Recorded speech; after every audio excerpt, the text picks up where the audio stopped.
Do you have debt? How much? Again, a bit awkward, but how, this is the person you're thinking about spending the rest of your life with.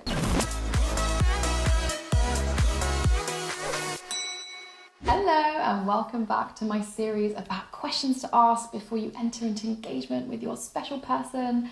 So in episode 1, we talked about sex and intimacy, and today I'm going to talk about money and communication. Again, we're looking at the topics which are the biggest reasons for divorce and breakups, and we're trying to preempt them by communicating about them intentionally before we enter engagement with someone.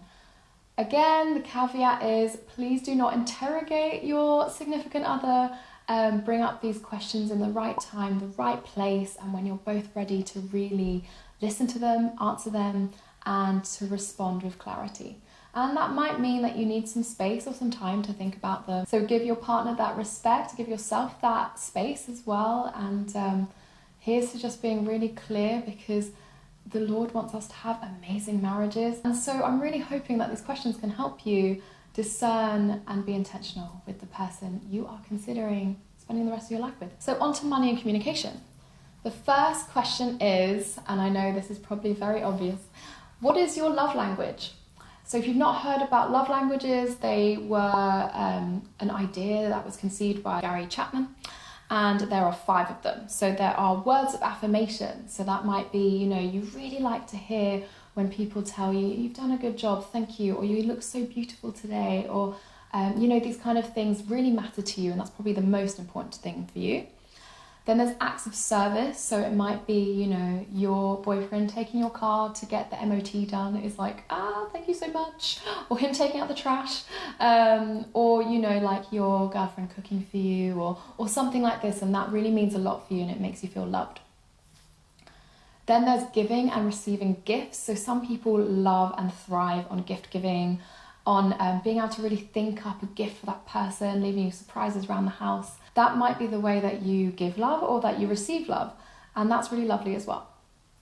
And then the 4th is quality time. So it might be for you really appreciate seeing that person a set amount of time of the week because you really want to know you're going to have that quality one-on-one time with them. And then the last one is physical touch. So it might be that you really enjoy hand-holding or linking arms and all this way that obviously can move into more physical intimacy when you're married, but different people experience love differently. And I do want to say that I do think we all experience love across all these languages, but we probably do have a primary and a secondary, and it's good to talk about that because it might be that the person you're with loves words of affirmation. So it's really important for them that you text them, that you call them, that you leave them voice notes. But then you might actually prefer receiving love as acts of service. So to you, it means so much if the person helps you with a chore or something like that. So it's just a nice way to kind of have that initial communication of, like, how do you like to be loved? How do you like to love? And then a lesser known language is called the apology languages, which I love. So these are different ways that you really feel that when you are having conflict resolution, that you're able to accept an apology. So number 1 is expressing regret. So, someone's like, I'm so sorry I did that. I really didn't mean to do that, blah, blah, blah. Accepting responsibility. So I completely take accountability for that bad action. Making restitution. How can I make this up to you? Genuinely repenting. So really, I am so sorry. I guess that's quite similar to expressing regret, actually, I think. And then requesting forgiveness. So I'm sorry, can you forgive me? So again, these are ways that you apologize and can accept an apology. So some people, it's okay to just say, I'm really sorry. And they're like, don't worry about it, forget it. Another person might desire you to ask if you can forgive them. And another person may want to see how you're going to make the situation better. Again, I think we use all these interchangeably, but it's really good to talk about. How do you like to be supported? So this is really nice. If you're stressed, like, are you the type of person who wants a hug or a shoulder rub? Are you the type of person who needs space? Try and think about, how you like to be supported. These questions are great for getting to know yourself as well, not just your partner. How do you handle your emotions? Are you a crier? Do you need to just go for a really brisk walk outside on your own? Do you need time to contemplate and be in silence? Do you need distractions? Again, it's a really good way to just kind of see how you handle your emotions and how your partner does. What helps each of us grow and inspires us to keep learning? So for me, it's podcasts. I love listening to podcasts. I listen to a lot of Catholic psychologists, but then I like listening to ones about neurology as well. I'm always trying to improve myself and to either learn about my faith, theology, obviously around the faith, or psychology or relationships. So that's the way I do it, but it might be that this person's really interested in watching YouTube videos, hey, or reading. There's just there's something very attractive in someone who wants to constantly improve themselves. So that's just a nice question to ask. What are your financial values and priorities? So of course, when you are communicating, you are going to have to talk about money. Some people are awkward about it, but it's good to know, is this person really prioritizing buying a familial home? Does this person value investing, or does this person just like to live each day as it comes? Again, it's good to make sure you're aligned. So if we got married, would you want a joint or separate bank account? Again, a hugely important question to ask. Is your money going to be your own or each other's? What is money going to be like in your marriage? Who would you expect in the marriage to handle the paying of bills? It might be that one of you is really gifted in admin, so it's a no-brainer, or it might be that one person is, much better at attention to detail. So again, it's good to talk about these things and see how you might share these responsibilities. How much do you think is okay to spend without consulting your spouse? So this might be £20, £100, £200. What is this kind of communication going to be in your marriage? Is it going to be hey, I went shopping today and I bought a £100 dress. I can't wait to wear it. Or is it going to be, hey honey, I've seen a dress I really love. It's £100. Would you be okay with me getting it? Again, this is completely up to the couple to see how independent you're going to be with your money, or if it is always going to be this, collective decision. Are you frugal or a spender? Hugely important question, because this is going to completely, decide how differently you guys approach money. It might be that someone is really frugal, so they're very intentional with how they spend the money, or it might be someone who likes to splash the cash. It's good to know in advance. Do you have debt? How much?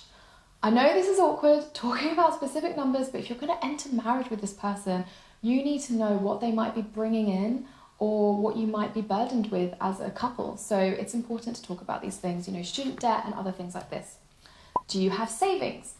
How much? Again, a bit awkward, but how, this is the person you're thinking about spending the rest of your life with. So it's good to know, great, in our first year of marriage, maybe we'll have enough of a deposit to buy a flat or something. It's good to have these questions, these answers, and to know what you're dealing with each other. This is going more into communication, money, and lifestyle slightly. So what political issues are you passionate about? So it might be that your fiance or your girlfriend or boyfriend are really into the pro-life cause. Or it might be that they're into the environment or into catechism and teaching young Catholics or young Christians. So really, I think it's good to kind of know, what do you feel that God has put on your heart as your kind of mission? Because this might reflect in what charities you give money to, how you tithe and things like this. So I think it's important to know the passions and what, issues in politics interest each other. And then talking about, where do you want to live? Would you be okay with moving? This is a really important question, especially if you're long distance and you're from completely different places. Talking on, if we are long distance, who will make the move or the change when we get married? How will we manage this?